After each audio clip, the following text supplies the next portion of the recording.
From wiping the king's royal behind, to counting swans in a feathered hat, to being the most powerful human in the entire kingdom. These are the 25 titles in British Monarchy ranked from bottom to king. Number 1. Groom of the Stool. Would you wipe a king's behind for unlimited power? One man did. The groom of the stool cleaned the royal bottom after every drop. This should have been the lowest job at court. It was one of the most powerful.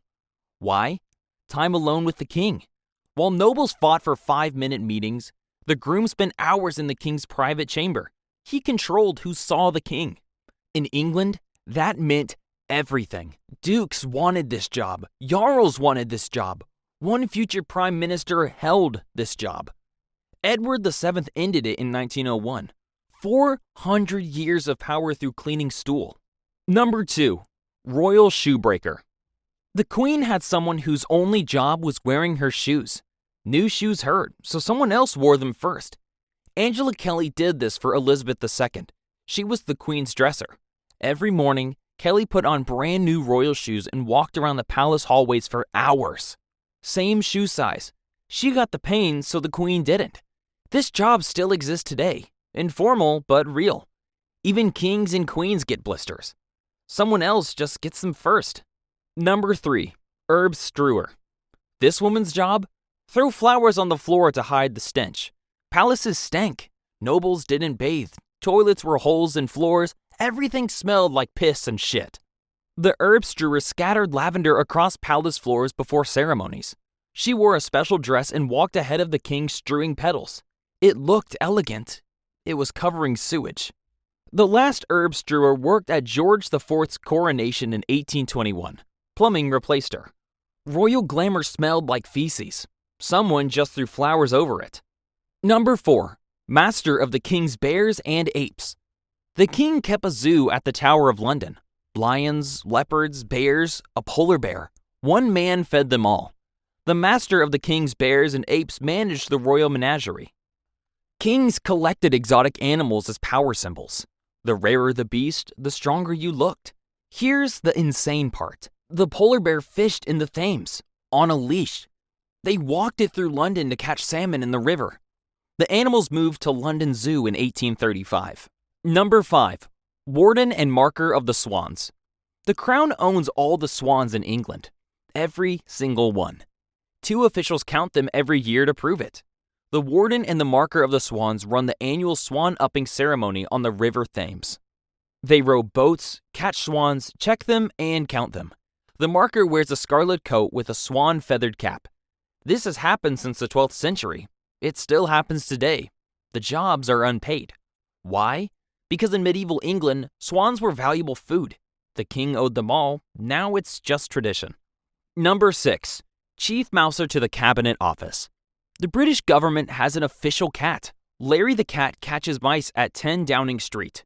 His job title is Chief Mouser to the Cabinet Office. 5 prime ministers have come and gone since 2011. Cameron, May, Johnson, Truss, Sunak. They all got fired or quit. Larry kept his job. He works for free, gets food, and has more Twitter followers than most MPs. Number 7. Court Jester. One man could call the king an idiot and live. The court jester told jokes, sang songs, and juggled. He also mocked the monarch to his face. Everyone else who insulted the king got executed. The jester got paid. Why? Jester's privilege. Kings needed someone to tell them the truth. Humor made it safe. Will Somers was Henry VIII's jester. Henry killed 2 wives and thousands of enemies. Somers roasted him for years and died of old age. The job ended after the Civil War in 1649. Forget servants. Now comes the real power. Number 8. Royal mistress or male favorite. The king's lover had more power than the queen. The royal mistress slept with the monarch and influenced policy. She got estates, titles, and access to the throne. The official wife got ceremonies. It worked both ways. Kings had mistresses, queens had male favorites. Some had both. Alice Keppel was Edward VII's mistress. She sat at his deathbed. She controlled who saw the king. The actual queen didn't. Robert Dudley was Elizabeth I's favorite. Marriage rumors followed them for decades. He shaped English policy. Camilla Parker Bowles is Alice Keppel's great-granddaughter. History repeated itself, but in this case, she became queen. The role ended in the 19th century when scandal became expensive. Number 9. King's Champion. Trial by combat at coronations. A knight in full armor rode into Westminster Hall and challenged anyone who disputed the king's claim. His job was defending the throne through combat. The King's Champion was hereditary. The Dymoke family held it for centuries. The champion threw down his gauntlet and shouted, "Anyone who disputes the king, fight me to the death." No one ever accepted. George IV's coronation in 1821 had the last challenge. The family still holds the title. Now they just carry a flag. Number 10. Yeomen of the Guard. The world's oldest military bodyguards used to taste the king's food for poison. Henry VII established them in 1485. They've been protecting monarchs for over 540 years. Their original jobs were brutal. Taste every meal. Prepare the royal bed. Sleep outside the bedroom door. If someone tried to kill the king, they died first. Today, they're ceremonial. Those men in red Tudor uniforms at the Tower of London, that's them. People call them beef eaters. Number 11. Garter King of Arms. He's called a king, but he's not royalty. He makes $49.07 a year. The Garter King of Arms is the chief herald. He announces births, deaths, and coronations wearing a gold-braided tabard. When Elizabeth II died in 2022, he proclaimed Charles III as king. Millions watched. The salary was set centuries ago. Never changed. Still $49.07. Number 12. Astronomer Royal. The king has a personal stargazer. Salary, £100 a year. The position was created in 1675 to map the stars and improve navigation. The pay never changed. John Flamsteed was the first. He charted the heavens from Greenwich Observatory so British ships could navigate better. Actual scientific work. Today, it's just an honor, given to famous astronomers. No duties, same £100. Number 13. Master of the Horse. Once one of the most powerful jobs in England, now just a guy in fancy dress. The Master of the Horse controlled all royal horses and transport. In medieval England, horses meant military power. He decided who got horses for war, who could travel, how armies moved, political power through horse flesh. Today, he wears an elaborate uniform at ceremonies. Someone else runs the actual stables. Number 14. Jarl Marshal. One family has organized every British coronation for over 400 years. The Duke of Norfolk holds the title of Jarl Marshal. It's hereditary. Coronations, state funerals, royal weddings, the Jarl Marshal controls every detail. Where people sit, what they wear, when they move. The Howard family has held this since 1672. Charles III's coronation in 2023, the 18th Duke of Norfolk organized it. Everything so far was a job. These next titles, born into them. Number 15. Baron or Baroness. Baron is the lowest rank of nobility. It still makes you a lord, the right honorable lord or lady, bottom of the peerage but above everyone else. Medieval barons were powerful. They owned vast estates granted by the king in exchange for military service. When the king needed an army, barons provided soldiers. They ruled their lands like mini kingdoms. The title became political. Barons forced King John to sign Magna Carta in 1215. They sat in the House of Lords and shaped English law for centuries. Today, the titles still exist. Life peers get appointed for achievement. Hereditary barons pass it to their children. Only 92 hereditary peers can sit in the Lords now. The title survived, the power didn't. Number 16. Viscount or Viscountess. The noble rank most people forget exists. Viscount is fourth in the peerage. The name comes from Latin, vice comes, deputy count. Medieval jarls controlled huge territories, too big for one man to govern. Viscounts were their deputies. They collected taxes, ran courts, and kept order when the jarl was away. Real power through someone else's title. The role changed. By the 1500s, Viscount became its own rank, higher than Baron, lower than Jarl, a title without a job. Today, there are fewer than 100 Viscounts in Britain. Most people can't name one. When someone lists noble ranks, they skip Viscount, Duke, Jarl, Baron. The middle rank disappears. Number 17. Jarl or Countess. One of the oldest titles in Britain. But why isn't it called Count? The word Jarl comes from Anglo-Saxon, Jarl, when Normans invaded in 1066. They used count everywhere else in Europe. England kept the old word. Jarl is the third rank of the peerage. Medieval Jarls were powerful. They governed entire counties. The Jarl of Warwick controlled Warwickshire. The Jarl of Kent controlled Kent. They raised armies, collected taxes, and ran their own courts. Jarls led English armies against France and Scotland. They sat on the King's Council before dukes were created in 1337. Jarls were the highest nobles in England. Some were richer than the king. Today, there are fewer than 200 jarldoms. The title survived, the counties didn't. Number 18. Marquess or Marchioness. The border guards who became super nobles. Marquess is the second highest rank of the peerage, the most honorable. The name comes from March, border territory. England's borders with Scotland and Wales were war zones. Villages burned, armies raided, people died constantly. The nobles who held these marches needed more power than jarls. A marquess commanded bigger armies. He didn't ask the king for permission to fight. When Scottish raiders crossed the border, he killed them. When Welsh rebels attacked, he struck back. No waiting, no messengers to London. The Marquess of Winchester guarded the south. The Marquess of Northampton held the center. They lived on England's most dangerous ground. The wars ended centuries ago. The title survived. Today, there are fewer than 35 marquessates in Britain. Number 19. Duke or Duchess. The only nobles who get called Your Grace instead of Lord. Duke is the highest rank of the peerage, below royalty, above everyone else. His Grace, the Duke. Her Grace, the Duchess. No other lords get this. Jarls are lords. Marquesses are lords. Dukes are grace. The first English duke was created in 1337. Edward III made his son Duke of Cornwall. Before that, jarls were the highest.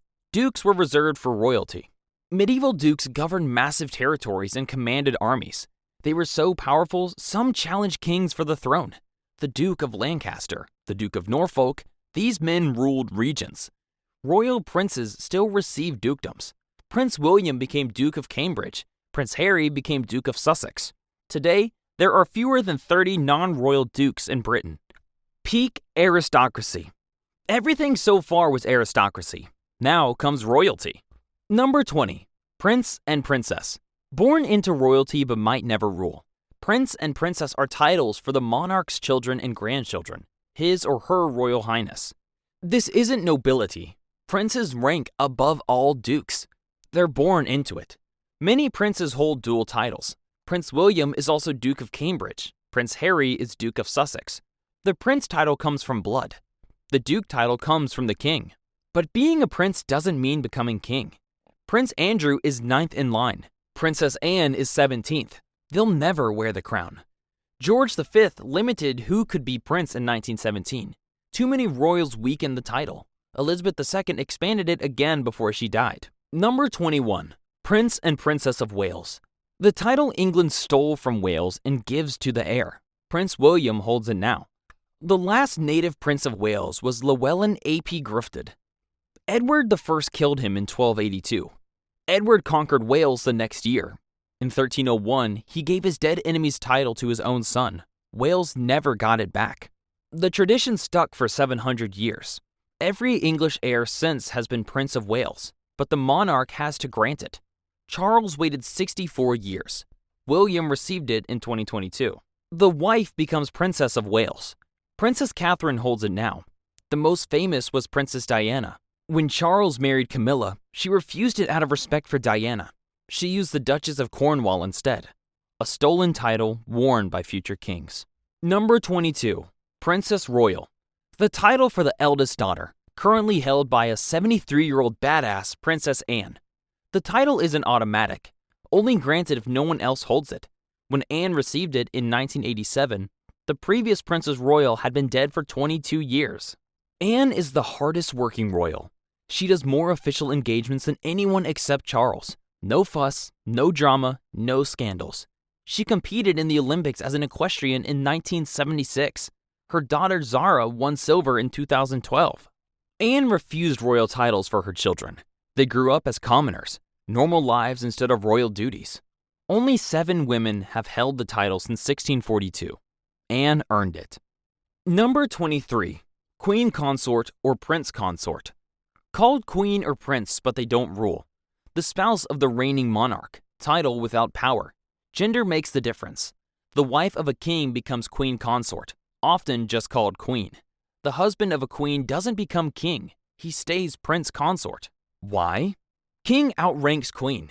England won't let a man outrank the actual ruler through marriage. Male consorts stay prince. Prince Albert married Queen Victoria and shaped British politics for 21 years. Never called king. Queen Camilla married King Charles III. She's called queen, but he rules. Camilla went from royal mistress to queen consort. Alice Keppel's great-granddaughter finished what her ancestor started. The title sounds royal. The power isn't. Number 24. Queen Mother. When your son becomes king, you get a new job title, Queen Mother, the widow of a dead king whose child now rules. The most famous was Queen Elizabeth, the Queen Mother. Her husband George VI died in 1952. Her daughter became Elizabeth II.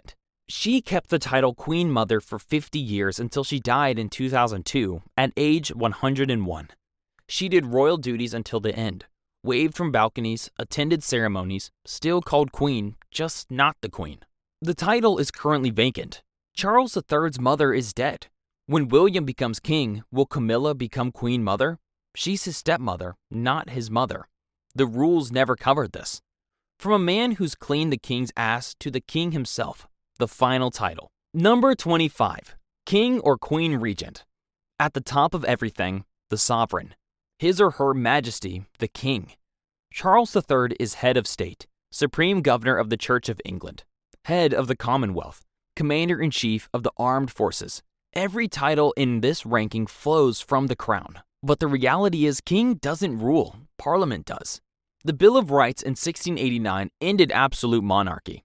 The crown rules through Parliament, not above it. Charles signs laws but can't refuse them. He appoints the Prime Minister but can't choose who. He commands the military but can't declare war. William the Conqueror had absolute power. Edward II was murdered. Charles I was beheaded by Parliament. Kings learn to survive by giving up control. Today, the king opens Parliament, meets the Prime Minister weekly, represents Britain abroad. The power is ceremonial. The title is everything. The highest position in Britain, the least actual power.